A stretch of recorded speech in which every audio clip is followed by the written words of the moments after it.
Assalamualaikum warahmatullahi wabarakatuh. Jumpa kembali bersama Emilia Kalsum dalam kuliah Arsitektur Kalimantan Barat untuk kajian sejarah dan teori arsitektur. Kita masih membahas tentang prinsip-prinsip Feng Shui. Untuk kali ini kita akan membahas tentang konsep Qi di dalam Feng Shui.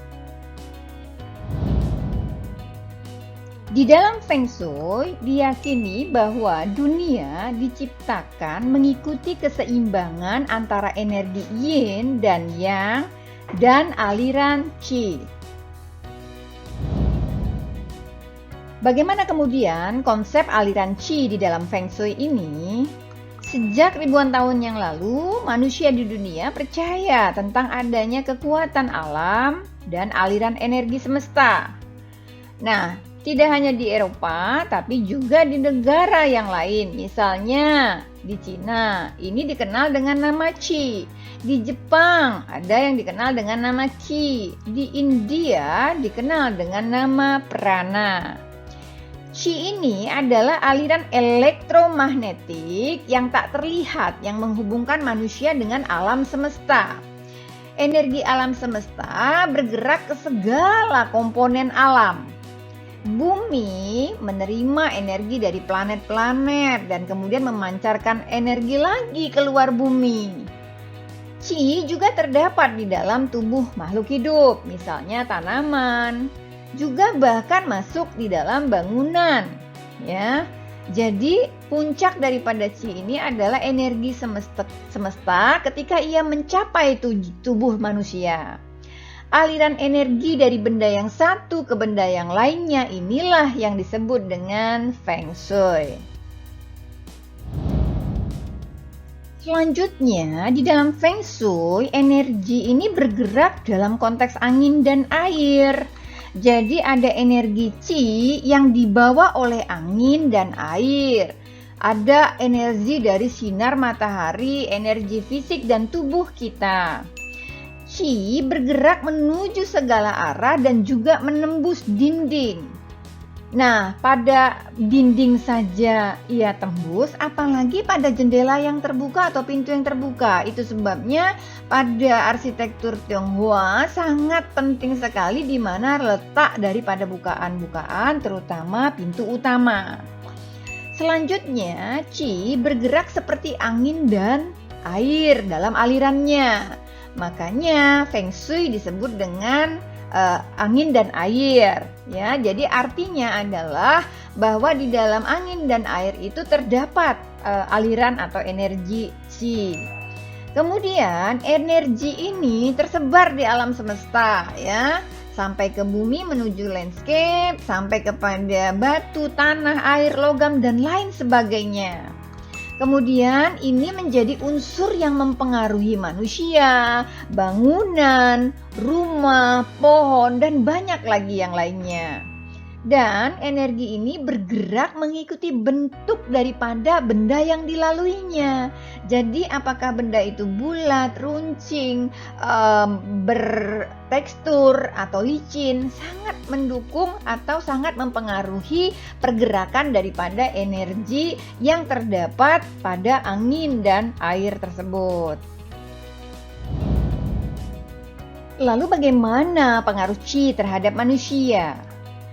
Qi yang ada di sekitar manusia akan mempengaruhi Qi yang ada di dalam tubuh manusia. Qi akan mempengaruhi pikiran, mempengaruhi emosi, dan juga kesehatan manusia. Itu sebabnya manusia membutuhkan energi atau Qi dari lingkungannya. Nah, agar manusia tadi bisa selaras, seimbang, dan mendapatkan kesehatan dan lain sebagainya, maka dibutuhkan energi atau Qi yang baik. Maka penataan Feng Shui yang terkait dengan kehidupan manusia itu terutama dilakukan di rumah dan tempat di mana ia tinggal, di mana ia beraktivitas. Jadi bisa rumah, bisa kantor, bisa tempat berdagang, dan lain sebagainya. Selanjutnya, Feng Shui disusun berdasarkan situasi pada lingkungan manusia yang hidup di situ dan bagaimana kemudian situasi yang diinginkan atau yang dicapai itu tidak mengganggu lingkungan yang lain atau tidak mengganggu lingkungan besarnya. Yang mana kebutuhan dari si manusia yang satu tidak sama dengan kebutuhan dari manusia yang lain akibat daripada qi yang terdapat di masing-masing manusia ini. Itu sebabnya perhitungan Feng Shui tidak sama untuk setiap orang, sangat tergantung dari karakter, kemudian dari bentuk kepribadian, bahkan dari tanggal lahir daripada manusia itu sendiri. Nah, kemudian bagaimana pengaruh qi pada bangunan? Setelah kita tahu pengaruh qi pada manusia dan akan menata bangunan, tentu kita harus tahu pula bagaimana qi pengaruhnya terhadap bangunan. Pada dasarnya, energi qi bergerak mengikuti pergerakan planet-planet, termasuk bumi, sehingga mempengaruhi cuaca, iklim, dan terus berubah-ubah setiap tahun, setiap bulan, setiap hari, bahkan setiap jam, bahkan setiap saat. Nah, selanjutnya, bangunan itu dapat mengubah aliran qi dari bentuknya, dari bukaannya, dari posisinya, dari materialnya, yang selanjutnya akan berpengaruh terhadap tubuh manusia dan suasana hati dari si manusia tersebut. Selanjutnya, di luar bangunan, qi bergerak melalui bentuk permukaan bangunan, jalan, aliran air sungai yang masuk ke bangunan melalui bukaan pintu dan jendela pula.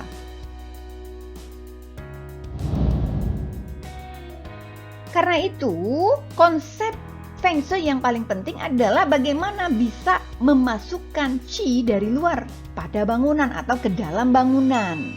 Bahwa ada interaksi antara ruang luar dan ruang dalam, bahwa antara ruang luar dan ruang dalam memiliki hubungan yang harmonis terkait masalah qi, harus seimbang qi-nya ini. Nah, itu sebabnya harus ada bukaan pada tiap ruangan yang dimaksudkan agar ada aliran qi yang mengalir dari luar ke dalam.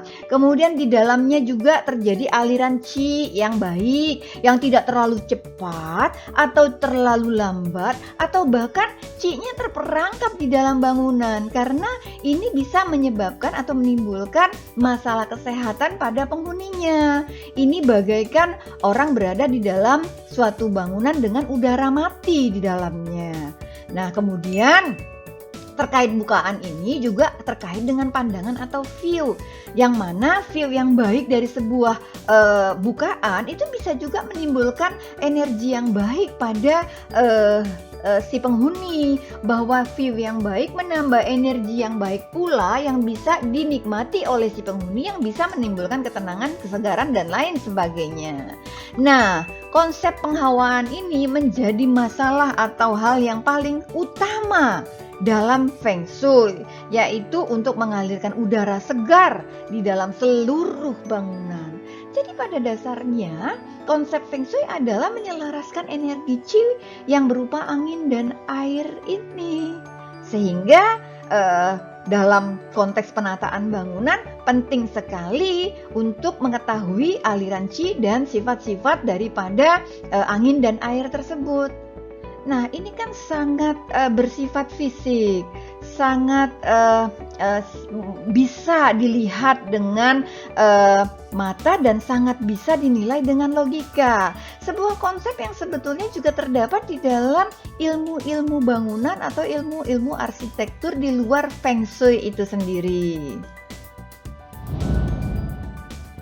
Itu sebabnya Feng Shui juga mengenal qi yang buruk, yang tidak baik ada di dalam sebuah bangunan atau sebuah ruang, yaitu pojok yang gelap, ruang-ruang yang berantakan dan lembab, karena dapat menimbulkan problem kesehatan yang serius. Otomatis ketika tidak sehat akan mengacaukan arah atau tujuan kehidupannya. Selanjutnya, serat-serat sintetis, pencahayaan-pencahayaan buatan, serta pendingin ruangan ini juga tidak terlalu baik bagi kesehatan, karena bisa membuat kelelahan fisik dan mental. Akhirnya kan pekerjaan menjadi terhambat ya. Kemudian kesejahteraan juga akan berpengaruh. Selanjutnya, tempat yang berdebu dan berantakan ini akan menjadi persinggahan energi Qi tua atau Qi yang macet yang sulit mengalir. Selanjutnya ini juga dapat menghambat vitalitas, membuat kita sulit melihat ke depan dan tidak produktif. Nah, sebetulnya konsep-konsep Feng Shui itu bukan semata-mata dalam rangka untuk mencapai kekayaan. Yang diinginkan adalah kesehatan, kemudian ketenangan yang kemudian berakhir kepada kesejahteraan. Jadi hasil daripada sejahtera itu adalah bentuknya adalah sebuah kekayaan, itu adalah kemungkinan yang sangat besar bisa dicapai. Namun pada hakikatnya konsep dari Feng Shui itu sendiri adalah dalam rangka untuk mencapai kesehatan dan ketenangan ini, ya. Perlu diketahui pula energi Qi yang buruk yang lain, yaitu energi Qi yang bergerak cepat. Ya, jadi hati-hati. Ketika kita akan mengalirkan udara, penting sekali bahwa aliran udaranya adalah aliran yang lembut, bukan yang macet, yang mampet, yang tidak bergerak sama sekali, atau yang sangat cepat atau yang berputar berbalik arah. Ini adalah Qi yang buruk. Karena dapat mengacaukan aliran yang melewati seluruh ruangan. Kemudian ini akan menimbulkan rasa tidak nyaman dan terancam. Nah, kemudian Qi yang jelek lainnya atau Qi yang buruk lainnya adalah Qi yang memotong, yaitu energi Qi yang melalui sudut-sudut yang tajam, ya. Jadi sebuah sudut-sudut yang tajam yang dilalui energi itu akan bergerak memutar energinya. Bahkan tidak hanya bermutar tapi juga bergulung-gulung yang membentuk putaran atau kisaran yang kuat bagaikan ombak di lautan. Nah, ini akan membuat kita kehilangan arah dan kebingungan. Misalnya pada ujung-ujung rumah yang lancip, ya, pada ujung-ujung mebel. Jadi kalau kita berdiri atau duduk di ruang kerja, hindari arah-arah daripada ujung-ujung mebel. Atau jika kita ingin membuat rumah, sebaiknya membuat rumah dengan sudut-sudut yang baik.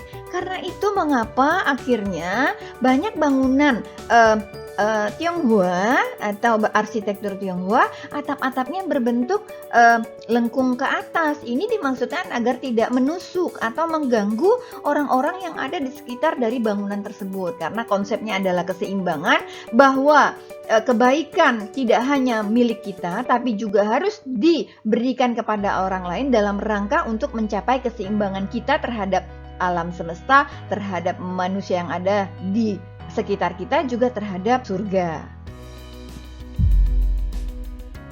Kita telah membahas konsep Qi beserta contoh-contohnya pada bangunan, alam, dan lain sebagainya, serta pengaruhnya kepada diri kita dan lingkungan.